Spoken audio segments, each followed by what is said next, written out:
Tjena! Welcome to the first video of the 14 Days of Basics series. If you're new here, don't forget to subscribe. So in Swedish we have long and short vowels. I'm gonna first say the long ones and then the short ones. Try to hear the difference. A, A, I, I, I,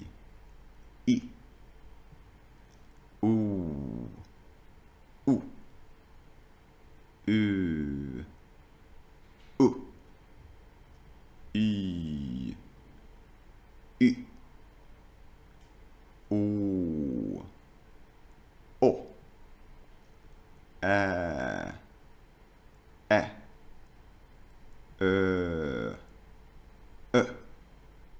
Now, as you can hear, the short vowels are a bit more aggressive, and the sounds come a bit more from the chest.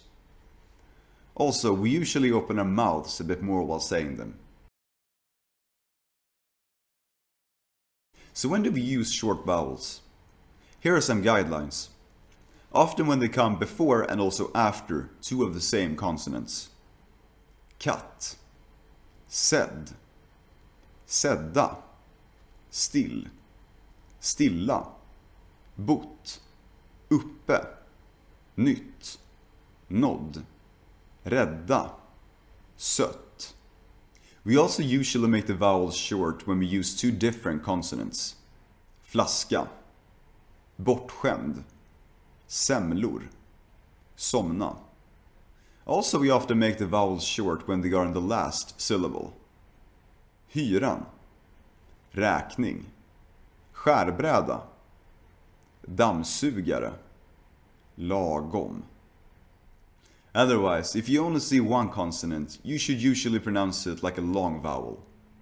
Tak, tack, led, ledd, stil, still, poolen, pollen, ful, full, byta, bytta, hål, håll, väg, vägg, lön, lönn.